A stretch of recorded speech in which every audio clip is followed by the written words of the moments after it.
purpose of Freethought Forum is to be vigilant to the encroachment of religion into government and to educate the general public as to what a freethinker is. My thoughts give me power. No scholar can map them. No hunter can trap them. No person can deny. Die Gedanken sind frei. Hello, welcome to Freethought Forum. I'm Catherine Fahringer, the producer of this show and your host for this program. I'm very excited today. I've found a theist who will come and mix it up a little bit with us atheists. I've long dreamed of this, but it's really not very easy to find a theist who will talk to an atheist. For some reason, people are afraid of us. Would you believe? I'm your friendly neighborhood atheist. But today I have a wonderful guest, a really wonderful man, Mr. Ernest Lopez, who has agreed to come and talk to Chris Carter, my other guest, and myself, and we're going to discuss a little bit of everything. Welcome to the program. Thank you for coming. Thank you, Catherine. First, before we even started, I wanted to know a little bit about your background. Were you brought up in a church? I mean, your family was religious and participated in church services and things, or? Yes, basically. My family were Catholics. My mother died at the age of 3. Oops. We were raised by my grandmother out in the country in Somerset. And my grandmother, my maternal grandmother, happened to be Protestant. We were raised in a mission there in Somerset and had a good exposure. Well, then you didn't really have a Catholic background then, since your mother died. Not really. Yes, born into it. Yes, yeah. But if it's not pursued, it doesn't usually take, right? Yeah. And so you are not Catholic. Your faith is? No, I'm Protestant. I'm Church of God out of Anderson, Indiana, non-Pentecostal in essence. Well, I know that, first of all, you wanted to talk, before we started opening our discussion here about God and the Bible and things like that, that you did want to discuss a program that we'd done earlier on prayer before football games. Yes. At school. Yes. And I thought you might take this opportunity. This is Freethought Forum, so have at it. It's your forum. You had the superintendent of Somerset High School on in your program, and I listened intently because a lot of people in Somerset are concerned about this prayer before a football game thing. And much has been said and done about that. It's been quite an issue in Somerset. And many things have been said about a prayer before a football game. The strange thing is that basically it was a political football. They were using prayer and religion as a political football in the community. And I felt that there was a lack of reverence for the issue at hand, really. A prayer is a blessing and nothing more before a football game. And most of the time, a minister is requested or asked to give a blessing. It's not meant to instigate the formation of religion or anything like that, as the ACLU has accused the Somerset School District of. And I wrote a letter to the ACLU about that, and they have not answered my letter. I went up there to talk to the ACLU about it, and they were not there. And it's a little bit unhappy for some people in Somerset, and myself particularly as an ex-student, an ex-football player, I might add too, surprisingly to you maybe, Catherine, that our school district would be the only one that was highlighted or picked on in that sense. You know, all of the other school districts in the city of San Antonio, the state of Texas, Bexar County, have prayers before a football game. Well, they all came out and said they were going to continue to do it. Now, of course, in my opinion, it's a wrong policy. It is counter to this country and its pluralism, and the fact that a minister would give a prayer, you see, immediately puts a stamp of some definition upon it. You can't say that a minister is praying certainly not a non-theistic prayer. It is a prayer. We're appealing to God. What I like to call a generic prayer. Yes. Well, but what were you accomplishing in a blessing? Who are you blessing? Both teams? One team? The people who come to see it? What? I don't think that you would want to pray for victory. I think that would be. I think so too. Quite small. You basically, the football is a rough sport. As a matter of fact, I am a walking testimony to that. I will have surgery this summer for the joints. But being a rough sport, you basically pray that the hand of the Almighty, God as we call Him, would somehow keep the game in proper perspective, sportsmanship by the fans, no injuries on the football players. The little things that don't seem very important, but that become important when they occur. But see, right away you said God again. You said the Almighty would put His hand on. And this is where we have the problem, in that we feel that there should be a neutrality in a setting that is supported by government money, as public schools are. And so that is where I come from. Chris, I don't know how you feel about it. Catherine, even in my high school days playing sports, no matter what the sport was, we said the Lord's Prayer before every sporting event, led by the coach. Now, the players were never asked if they wanted to participate in this. Myself, as an atheist, quite frankly, I was a little scared to speak up. I felt like I was a minority, and you were. I didn't appreciate having to participate in that prayer. Now, I do not mind in any public situation and in schools if there's a private silent moment for anyone who wishes to pray or do anything they'd like to in silent on their own. But I am offended at the fact that at a football game or anywhere else in public where a prayer is led to that audience, I think a moment of silence is appropriate for those who believe or don't believe to participate in a prayer whichever way they see fit. I think that's the best way to get around this issue and to solve it, is the silent prayer or silent moment, if that's what you'd like to call it. Yes, I think so. We have to understand also, though, that your taxpayers are not all free thinkers. Your taxpayers are also Christian people, quote. They're also Jewish people. Yes. We have all kinds of taxpayers. And again, here we might go the majority rules type of thing, or without you can't. If you stop and think of every right that may be violated on a religious ground, or in your case, maybe non-religious ground, I think that's quite difficult to function. A Jew giving a blessing, for example, would not offend me. I don't agree with the Jew thought.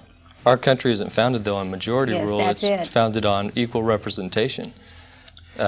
That's why our Congress and our government is set up the way it is. So each of those people that are minorities have equal representation. Yeah. And as an atheist, I'm a minority. And my right to be free of God, or a God, or the implications of God, should be just as tantamount as those persons who wish to participate with a God. Well, it's hard to argue with that on a minority basis. Go ahead, Kim. But neutrality, I mean, is a nice thing. The minute you start with religion in these formal settings, and you're beginning then to divide children. I think this is the cruelest thing we can do to them. How do you do them. that? How do you say Well, that because you divide them, like Chris was divided from his team. He was divided because he was an atheist, and he could not really participate in his heart with that. And in fact, probably, now if I had been in a similar situation, I really would have been rather upset, because it's just, I went to a Democratic convention one time, and the first thing they did was some woman got up and started praying, and she invoked the Lord and the Jesus and Christ and all of that stuff, and this would be very inappropriate in a situation of that sort, I thought, because Jewish people don't believe in Christ. I mean, there's the big difference there. And I guess what I see, Ernie, in this situation is, if they do a prayer, those that are offended, whether they don't believe or not, or have a different type of God or different type of religion, there's an offense has been committed. But if there is no prayer, or if there's a silent moment, no one's offended. Nobody's bothered. Those who want to pray can, and do so in their own. What is the person who believes in God or gods losing by not having the prayer public or out loud? If they have a strong faith in the Lord and they go to their church or however they participate in religion, is that faith not enough? What is the necessity of the public prayer? The Christian thought, basically, Chris, is that God is involved in every aspect of our lives. God has His hand in every experience of our lives. Just sometimes we look at the word history as His story, you might say. God is involved in the minute to the great. And we try to turn our lives as a Christian thought. You know, you understand what I'm explaining, Christian thought here. We try to turn over to God all the experiences of our lives. Well, He already knows your experiences, doesn't He? Because He's already designed everything out. I thought that even though God knows the needs of our lives, the Christian thought is that God wishes for us to express them, to come willingly to Him. And this is where this is coming from. The idea that we come to God willingly and turning the experiences in our lives, all of them, athletic, political, or whatever, because you said you had prayer in the political circles. It's not a question so much of wanting to impose anything upon anyone. But it does. It may, in essence. But the thought is here, and the teaching is of Christianity, that every aspect of our lives should be God-centered, from praying always to doing His will and seeking His will. And fine, as long as it's quiet. If they start getting on microphones in public schools and places like that, and Democratic conventions. Let me ask you, Ernie, as a minister, would you see fit, or would you be offended at in front of football games and public speaking engagements and whatnot, if instead of a vocal prayer there was a moment of silence? No, that wouldn't offend me. Now, I'm a traditionalist in a sense. I'm used to the prayer. I grew up with a prayer. Correct. It would be an adjustment for me, but yet I can see where this may be a coming thing. I can adjust to that. Although I think down deep inside, I do prefer the prayer. But you would be praying your own prayer. You wouldn't have lost a thing. You would have had, you were in communion with your God in your way, in your private way, which I think is infinitely more intimate and meaningful. I sense a rebelliousness, though, in the concept that you as freethinkers, for example, would say to me, because we don't want prayer, therefore there shall not be prayer. Whereas we're saying the same thing on the other side. Because we want prayer, there shall be prayer. You know, but the absence you find of this something, conflict. But the absence of something can't quite be compared to the presence of something. Okay. As I see it. Chris, how do you feel about agree. that? There's a legal issue we're really kind of avoiding here too. And this comes down to the difference between those who are non-fundamentalist and those who are possibly. The United States Supreme Court made it illegal to give the prayers before sporting events in public schools. And if we are as a nation to follow the laws of our government, then what we are doing before football games is quite frankly illegal. Where does the line, I have an idea, but where does the line fall between our laws as a nation and a community and a government versus the laws of God? Chris, what you say is basically true. The ACL, you brought that out very well also. You know, I noticed in the letter that the ruling was stated as an interpretation. Okay. I think that the Supreme Court is not solid in that. I really feel that. I think that if the issue is pushed, and it may have to be before everything is settled, I think this is going to become a nasty, unpopular issue for politicians. I agree. You know, I agree. And so therefore, I think that there is a disadvantage that is being taken of by, quote, the Christian pastors or whatever, in going on ahead in violation, as you say, because every district is praying. I know.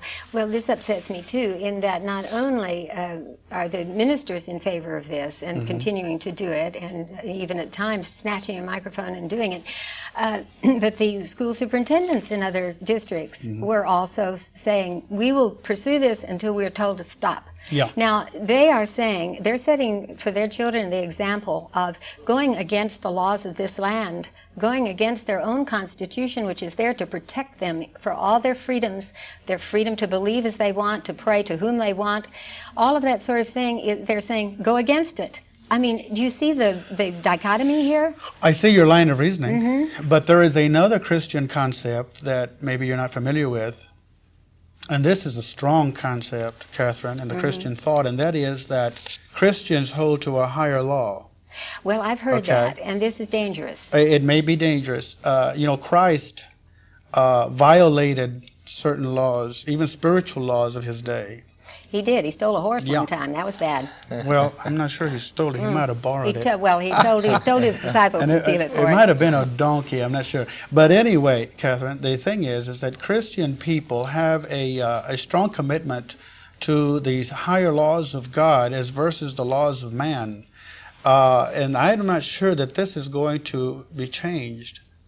This is a strong commitment by Christian people who are genuine in their commitment. Well, but you better be careful, though. You're saying Christian. Now, we have to, you belong to, now your church was, you said, the Prospect Hill Church of God here in San Antonio, right. Church of God. Anderson, All Indiana. right, your tenets and your dogma then would be different from, decidedly different from the Catholic Church, because you're a Protestant church. You would also be decidedly different from the Episcopal Church, from the Presbyterian Church, from the Methodist Church. Modes of worship. You see what I'm getting into here? Sure. So when we're talking about laws of God being higher laws, who is going to interpret those laws? Which laws are they to be?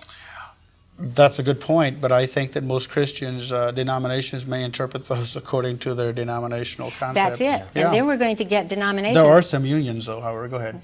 I was going to say, then we're going to have the problem of the denominations setting upon each other. And to tell you the truth, I think that actually, if it were not for organizations like the Freedom from Religion Foundation and our little Freethought Forum chapter here in town, and for the Americans for Religious Liberty, if it were not for people like this, we would not have religious liberty.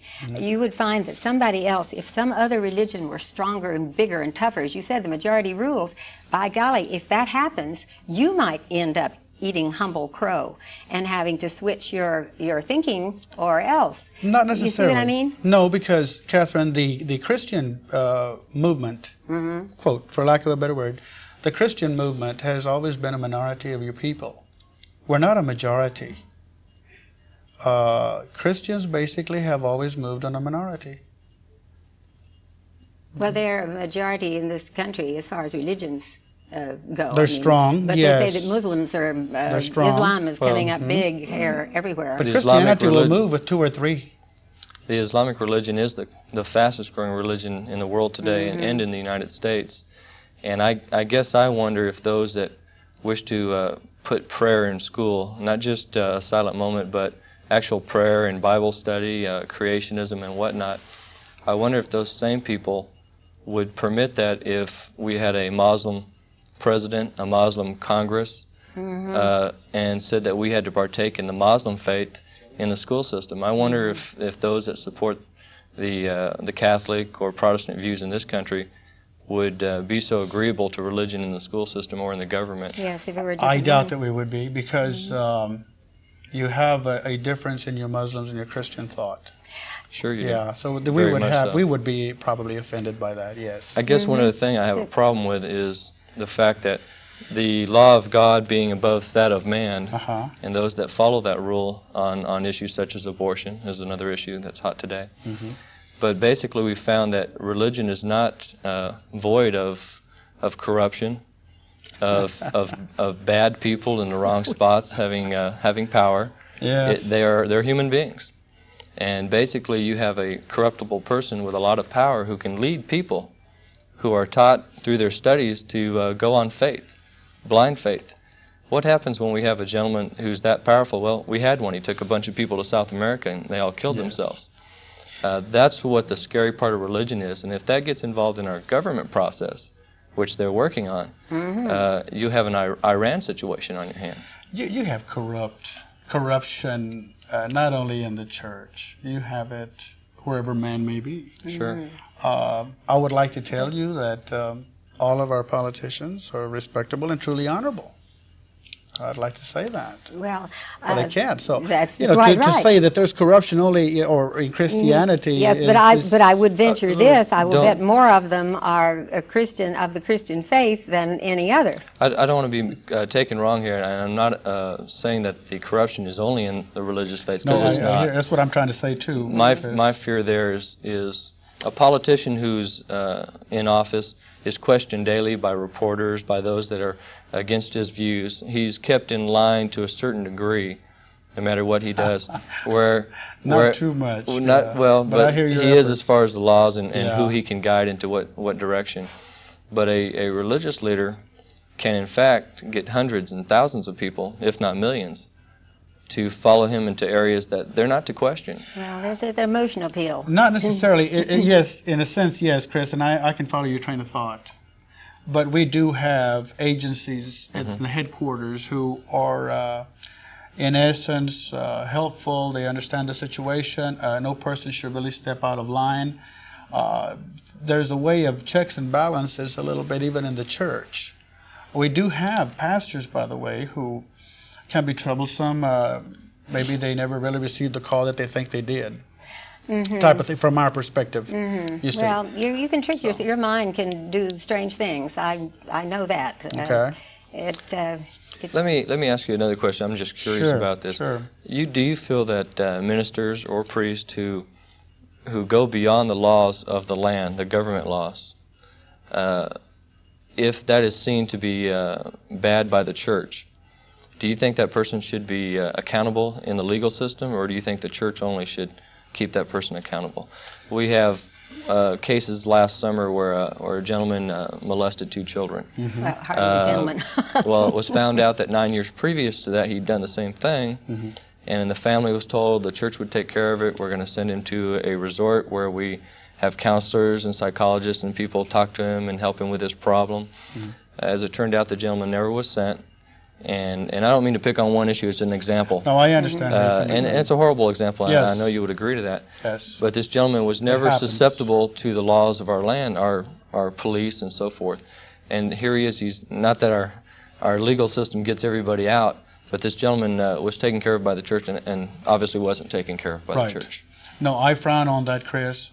If a minister steps out of line at any time, priest, rabbi, or whatever, he is subject to the punishment by the laws of the land. The church, more or less, should either take away his credentials, which does happen, take away his ordination, his licensing, and so forth. But I'm very much in favor of the law of the land dealing with people like that. You know, the reason I say that is that if you put yourself in the position of, if they were my kids, Correct. I would turn him in, and I would want justice, and I would have more confidence in the judicial system of our country than I would in our church hands. I agree with you on that. Let's take that a step further if we can, because this is an issue again. In fact, it happened here in San Antonio. What if a priest or someone from the church violates a property law, like in the abortion issues?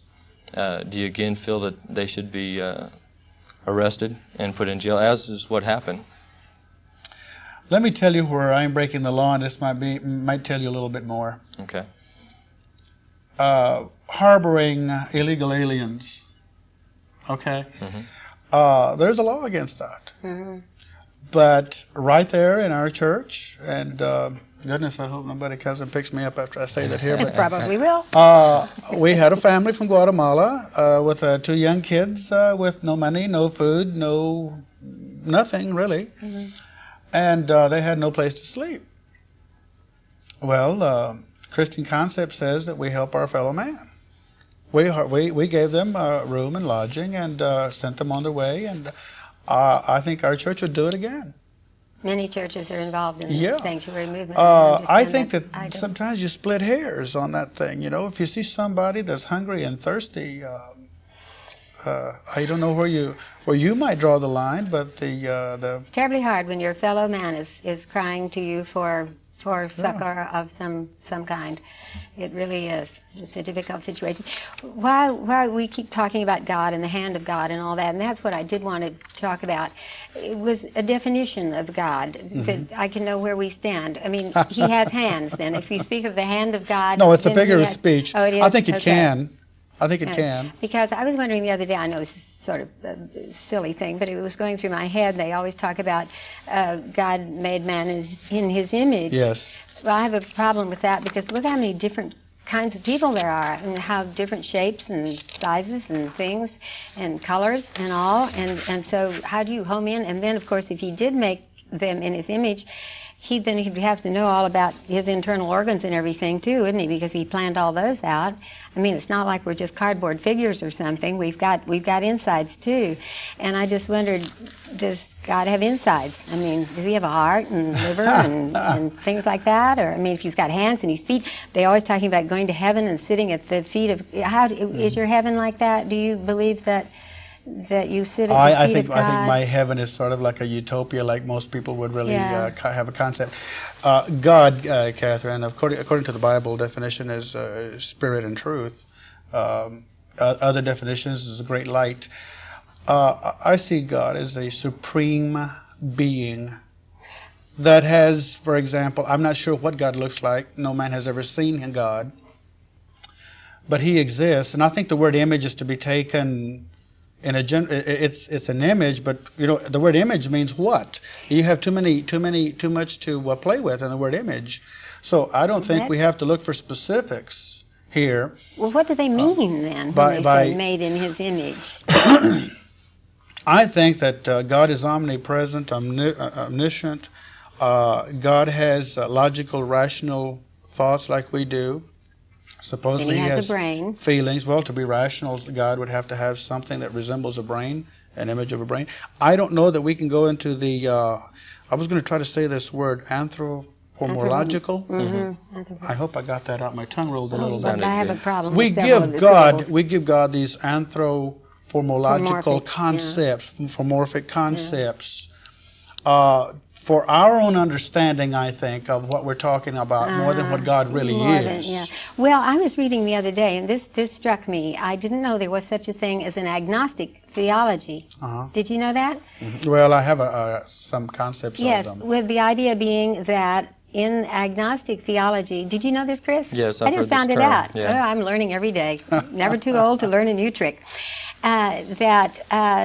That it's beyond, since it's beyond our concept, you don't know, you can't know what he looks like or if it's a he or anything. Yeah. Well, that's sort of like a description of nothing, isn't it? So I didn't feel that, I thought that was kind of fascinating, though, that you could use the word agnostic in connection with I see the agnostics as people who have given up and they're frustrated, and they say, you don't know, I don't know, nobody can know. You know, that type of thing.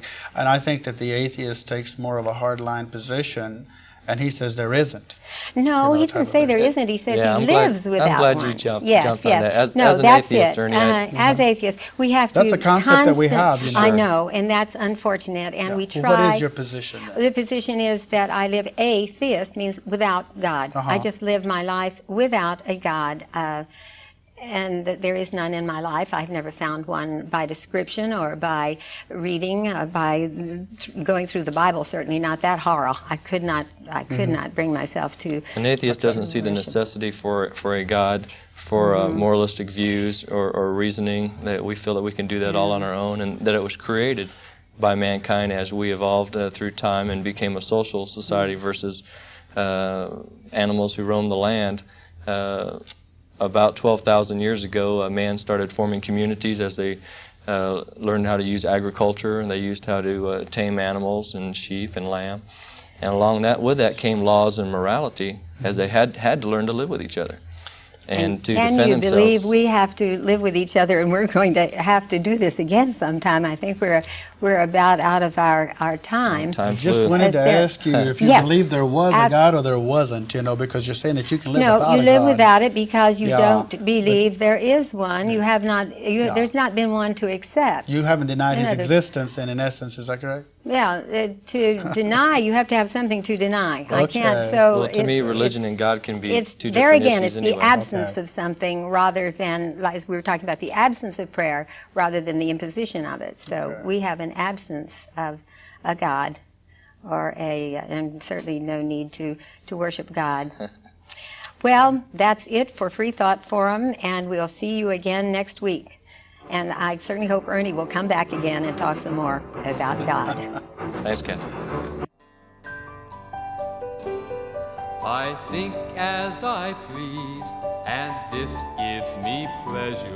My conscience decrees, this right I must treasure. My thoughts will not cater to duke or dictator, no person can deny.